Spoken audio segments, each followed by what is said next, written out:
So this is the part of this whole story, of this whole saga, where I think collectively it's most likely time to step back. The reason why I say that isn't because I ever found this particularly haha hee hee. I always found this concerning. That being said, I do think we have devolved to a point where I really think something bad is going to happen. I really think some actions are going to be taken. I really think we are on the edge of this situation taking a very, very dark turn. So this video is going to be the last one I make as far as I'm concerned about all of this, because I'm becoming uneasy, honestly. Let me just sum up what's happened and why I'm coming to this conclusion, because until now, I'm not saying I think that Kendra was faking anything. I actually don't think any of this was fake, but I think collectively it was very hard to tell what was being played up versus what was really her impression, her real thought. It was even difficult for me to understand if it was a way to garner a following, what the point was beyond just sharing the story, right? Because it's like, okay, now that you have all these followers, now that you've shared your story, what are you going to do when that ends? I think that question came up for everyone, right? And like I said in the prior video, it feels like the story's over, but there are still parts upon parts upon parts being added.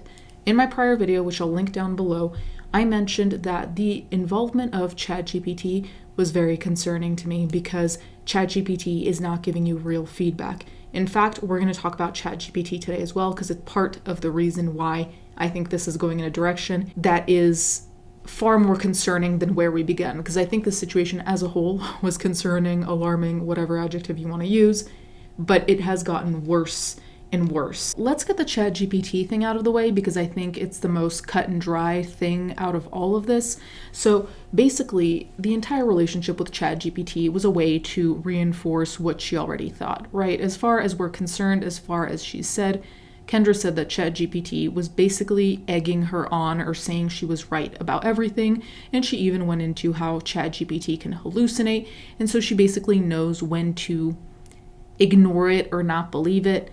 All of this obviously becomes dangerous when you have a system that's reinforcing all your beliefs, whether they're founded or not, and especially when there's a person who is trusting ChatGPT as if it were a friend or some kind of relation to reality, which it's not. It has nothing to do with reality, it has nothing to do with friendship.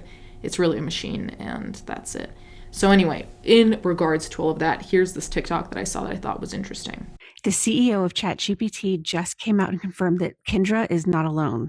If you're following the story of Kendra, who is in love with her psychiatrist, using AI to confirm her biases about the relationship, it turns out it's very common. When ChatGPT updated this week to ChatGPT 5, they added 4 new personalities that were not yes man, so you could actually get more done with your AI versus just kind of a feedback loop of your bias. People are demanding it come back, saying things like, please, can I have it back? I've never had anyone in my life this supportive, and I've never had a parent tell me I was doing a good job. And people even saying, I can see why this would be bad for people's mental health, but it was good for mine. I need this. The problem is that it's been found to be overly flattering and agreeable, and even disingenuous. There's only one way this story ends. But the bigger question is going to be, how are we going to, as a society, look at AI and its uses for our mental health as we move forward?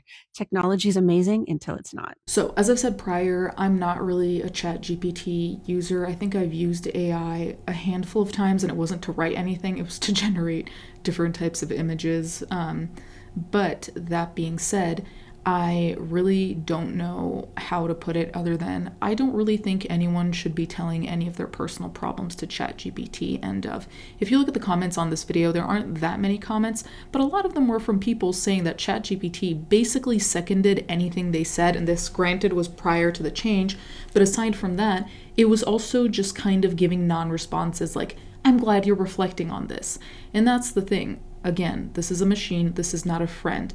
If we have situations like the one at hand where someone relies so profoundly on ChatGPT, you understand how having someone basically second everything you say is going to make a person who already is having a hard time potentially suffer delusions, first of all, but also make horrendous choices because they feel emboldened by a machine telling them, yes, great idea, you go girl. The involvement of ChatGPT in all of this, like I said, I don't think is the biggest of the problems, obviously, but certainly it is difficult to not notice that in this story, there are only 2 humans, and those humans are people that Kendra has issues with. There are no friends mentioned. There are no other side characters. The only side character was Emily, who she coached, and again, that was another person who has a problem with her that I think Kendra now has a problem with. So there are no participants in this who are human and that she stands by. Part of the reason why I also think that it's time to let this take some other trajectory, because I honestly hope that someone in Kendra's family does step in her lives. She's mentioned cousins, she's mentioned her parents. I really hope someone does something, anything, because I really do think what's going on is going to be destructive, if not now, in the long term. But I came across this TikTok, which better summarizes what I'm saying. All right, TikTok, wrap it up. Kendra's had enough airtime at this point. I think we're letting her go on to parts 25, 26, and 27. I think the algorithm needs to stop now. It's time to turn the camera off, and it's time for her to get the help that she needs, okay? So let's stop commenting, because we're creating this and making it even bigger than what it was last week. It's went into another week. You feel what I'm saying? Say something to me in the comments. So there are 2 things I want to bring up. One of the things is that now there's this other character called Abby, who's a person who claims she is licensed in psychiatry or psychology. I'll put the video in a second. But she basically has come into the picture agreeing with Kendra on everything. Basically saying that Kendra is sane, she's not wrong, just reinforcing Kendra's beliefs. And honestly, I think this is one of the most destructive things that could have happened, because, as an example, imagine you have a friend standing at the top of a building and they think they can step off the building and they will magically fly. What they need is someone to get them off the roof of the building and to talk to someone who knows how to deal with those problems. What they do not need is someone to say, you can totally step off the side of this building and float, fly, whatever. You're not going to just fall down 50 stories and splat onto the sidewalk. Having someone tell her that she's completely fine, that this is completely normal, that everything that's happening here is not one massive red flag, is the worst thing anyone could do. And I'm saying this, not a therapist, not a psychologist, psychiatrist, nothing. It's just very obvious that seconding her is not helping, because everything she has right now is already seconding her. ChatGPT-1, or as we call him, Henry, ChatGPT-2, Claude, anyone else who said, no, you're wrong, whatever, is an enemy right now. So why? Okay, so here I'll insert a little summary of the situation, and then I will show you a clip of said person, Abby, who is seconding Kendra. This new Abby the Therapist chapter in the Kendra saga sure is interesting, isn't it? In case you missed it, the girl who fell in love with her psychiatrist has now been sharing her lives with someone who is a therapist, and her name is Abby. You'll probably find her in the search right here. And she is full-blown validating all of the feelings. She's making tons and tons of videos. When they started going live together, I was like, okay, what's this going to lead to? Because it's going to lead to retreats. It's going to lead to the 2 of them working together on something. It's giving the Ruby Frankie, Jody Hildebrandt sort of dynamic duo. There's the charm and drawing in that Kendra has, and then there's the appearance of legitimacy of Abby. And granted, I don't know either one of these people, right? And just watching it from an outside perspective, that is what it's giving to me. And the fact that the lives are subscriber only now, we're creating a community, and it's getting monetized, and it will result in a YouTube channel. It will result in that same pipeline. You can quote me on this right now. I didn't see that Kendra said, I am the Oracle. Okay, I didn't. Is that what I saw? I'm not clear if other people saw that. Also, how many folks are having a hard time tracking me? How many folks feel sort of confused, right? Looking at me, is that happening for anybody? Yeah, I'm not clear at all. Yeah, you? Yeah, confused. I don't make sense. Yep, that's pretty solid. Okay. Yep, this is a whole thing, guys. That is actually what I would expect. Again, I am sort of the opinion that there is a collective dissociative response happening. So if you can't tell if I make sense, then right, you cannot tell. I get it. That makes sense to me, that you cannot tell. As a therapist, as a licensed provider, that makes sense to me. So I just want you to know that. Oh, the thing about CBT. Okay, cognitive behavioral therapy does not have to be done by therapists. Okay, it has the word therapy in the name, but lots of things do, like cryotherapy, right? Like red light therapy, like therapy. To actually practice therapy, you have to be licensed to be a therapist. But CBT is something that can be done by paraprofessionals, okay? A lot like somatic experiencing therapy. Again, you need to be in like a helping profession, but you can, learn to do it and do it. That's true. Someone goes, that's absolutely not true. Okay. No, I'm not spiraling, baby. Okay, I get it. You can't tell if I'm spiraling. I'm not spiraling. You're spiraling. This is dissociative. So I'm not trying to be condescending. It's just when there's a lot of feeling in the collective room, it's my job as a therapist to make sure that I'm doing this safely with you guys, okay? So, as you can see, this character is bad news because, first of all, much like it says on this TikTok, this person, Abby, is particularly condescending to all of the audience who is skeptical, or the audience that thinks that Kendra is not okay right now. Without diagnosing her, let's just say not okay. To say that basically we're all collectively X, Y, or Z dissociating, not comprehending, because she's so advanced and she's at a superior level than the average Joe on TikTok, and therefore she can tell us A, B, or C. Now, people in the comments had an issue with this because, first of all, it's rude and unnecessary, but second of all, she also, apparently, her license is expired, so she can't really practice. And on a live, I think it was, she mentioned that someone pointed this out to her, that she had to renew it, but she hadn't received the paperwork, something along those lines. People make sense, and I believe Kendra does, so that's why I'm here. And I love it. I've already had people like, some guy today was like, I looked up your license and you, it was, truly it was like, your license was not, I forget, it was like, whatever. But turns out, thank God he did this, because I had forgotten to renew it because I didn't get the paperwork. So he was trying to be like you. And I was like, thank you so much.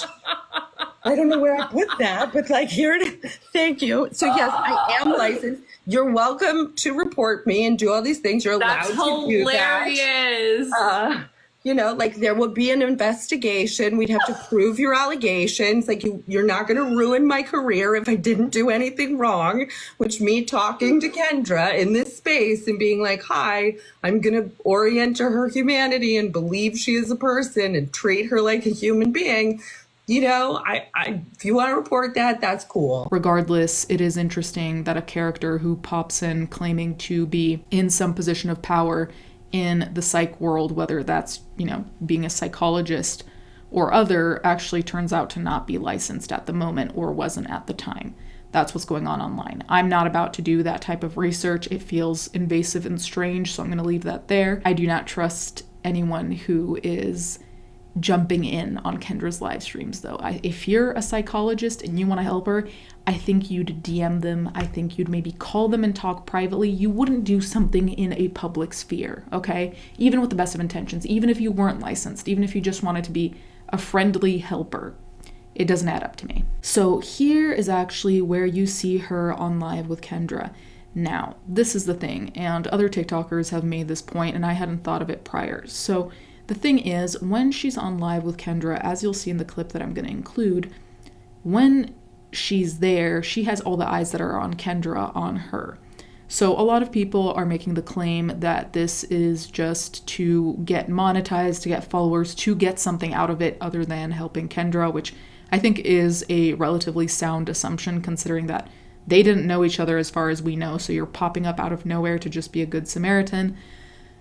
I'd love to believe that, but we know that for the most part, that's not how things work. And especially with all of these circumstances, like I said, doing things publicly like this, it's concerning to me. Anyway, just watch the kind of yes man behavior we see from Abby here. It's dissociation. It's dissociative. And again, like it's dissociative. So, people because we'll bring it back to what you said, that people don't want to believe that there are unsafe people in safe spaces. Or it's their own stuff. Like, again, in this, there's no way to describe the level of feeling about you without being like, I think this might be about these people. Like, again, there was, when someone else said it wonderfully, when it like occurred to me, because I was like, oh shit. Like, people are really reacting to this woman in an insane, like, this is huge. And somebody said, it was like, yeah, exactly like you said, like a salad of emotion. This is literally a salad of emotion. Like if a psychiatrist was anything, he was funny and smart, I say that all the time. Like, how can you be right, but everyone else is wrong? I'm like, it's easy because I was the only one that was there in the room with him. That's how I'm the one that's right. Yeah. Is because my experience is valid. Yeah. My lived experience is real and nobody can take that away from me. Right. And again, I think like people just like fully do not grasp that, like, as mental health providers, we treat emotions and reactions. Right. That's the expression of the wound of whatever it is we're treating. So the idea that, like, first of all, that you have like harassed, right? Or that like you made him uncomfortable. First of all, when people are like, you told him about a sexual dream and it made him uncomfortable. I'm like, has anybody heard of Freud? Anybody? Because he's a psychiatrist and that's what his job was all, right? Like, I'm not clear on what the fuck is going on. It's the Darvo again of like, oh, how, because the reality is like that man could have easily stopped me. Well, that's his job.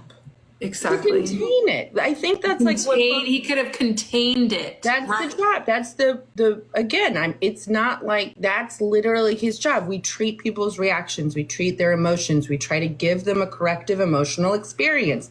And again, people are like, well, what this means intent. He didn't have to mean to cause harm for harm to exist. Like, no, that's part of, again, that's not because he was I don't think so. What I tell people is that I just think that his God complex got in the way. Like, he thought he could handle it. Yeah, it's egoic. It's his ego. Yeah. It's his ego. Right. Like, he thought that he was above getting supervision. He thought that he was above naming what was going on and that he was just so good that he could manage it.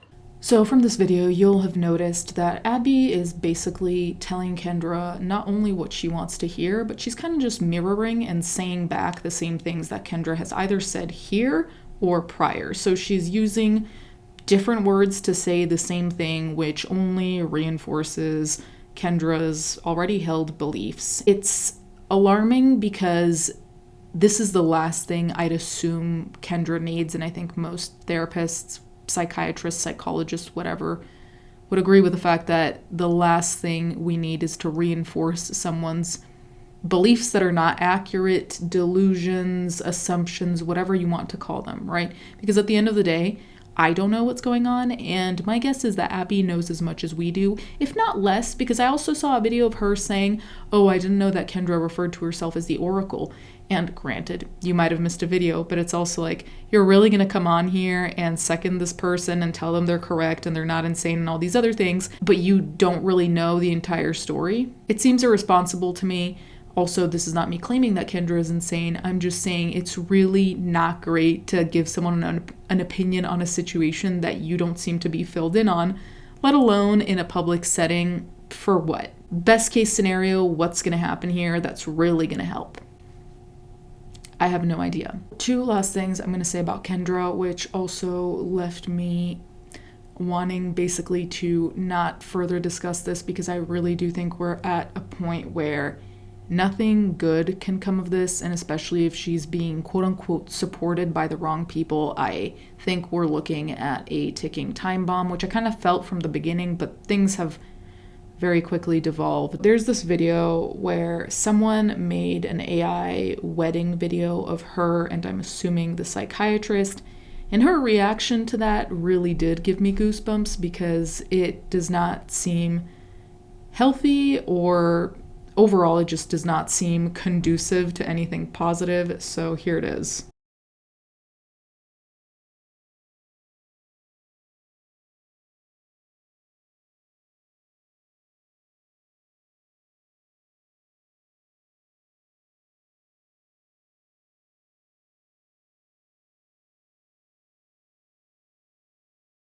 Thank you, Kendra Lover, for putting that together. I love the content you make about me. Good night. I don't know what people were hoping to do with that, if they were hoping to get some negative reaction or a positive reaction. I have no idea, but I'm truly concerned. I really am. Moving on, there's one more thing that I wanted to refer to in terms of Kendra's story, also because, people were saying that some things weren't adding up, that things weren't aligning. Now, this creator went to discuss a part of the story that I had not thought of. So you know how when Kendra tells us about her and the psychiatrist, the way she introduces it is almost as if she told the psychiatrist relatively early on that she had feelings for him, right? So my understanding of the story anyway was that it was like session 3 and she realized she was obsessed and told him at session 3, hey, by the way, I'm in love with you. And then there were X amount of sessions after. But this TikToker uncovered the fact that it seems like Kendra actually told the psychiatrist very late in the game about her crush, and that it actually wasn't that long before she ended up changing insurance and changing psychiatrist or whatever, that she told him. So it's not like he knew for months upon months upon months. It seems like that actually is not the correct timeline, which does make a difference because one of the main arguments against the psychiatrist is, why didn't he drop her? To which a lot of people, including mental health professionals, were saying, when your patient is in the middle of a delusion, hallucination, whatever, you can't just drop them or else it might exacerbate the situation. Again, I'm not licensed in this. I'm not trained. I don't know if that is the case. I'm telling you what people are saying. Anyway, here's the TikTok. Okay, so I've been watching this stuff about Kendra and the therapist, this whole saga that's been playing out the last couple days. And I was on here earlier, and I see she's live. I go into live, and she spills some information that I don't think she's talked about in the other videos that is, like, incredibly relevant. Because in all of her videos, she maintains that he knew that she was in love with him the whole time, and that's, like, where the ethical boundary got crossed. But in the live she did tonight, she discloses that they did not talk about her feelings until their in-person appointments, and they only had 4 in-person appointments at the end of their doctor-patient relationship. How many in-person appointments did you have with your psychiatrist? November, January, February? Just 4. Just 4. It's part of why he tried to keep me on Zoom. He knew it would get messy. And it did. Did he ever explain why he retained you as a patient after you shared his affection for him? No, we didn't ever talk about my affection for him until the very end. We didn't. But I figured out why. It's because he had a God complex and thought he was above it. So she's assuming that he knew the whole time that she was in love with him, while also verifying the fact that, like, she did not tell them until their last handful of appointments. After seeing him for 3 to 4 years, I forget what it is. It was like 3 or 4 years she was seeing this guy. What's the point of misrepresenting that? So if you think about it this way, a lot of the story is framed around him, for the most part, knowing about her feelings, for the most part of the story, right? That being said, it does not seem like that is the case at all. And therefore, taking action, if you've known since session 2 that she's in love with you, taking action within the next 4 years, that's a different story. If you know at 3.5 years and she leaves at 4, you have 1 session a month, that's not that surprising, because let's remember, 1 session a month for half an hour. So this isn't like a weekly thing where you see someone for an hour and there's time to make faster progress. So that's not me defending him, because again, I don't really know what type of person this is. I don't know if he encouraged her to believe thing X, Y, or Z, but I will say, it does make sense that he would have found out relatively quote unquote recently, and that's why he couldn't take action immediately, because you can't just drop someone like that, right? Anyway, you guys can let me know what you think in the comments down below. Thank you guys so much for watching. Thank you to my patrons as always, and I'll catch you guys next time.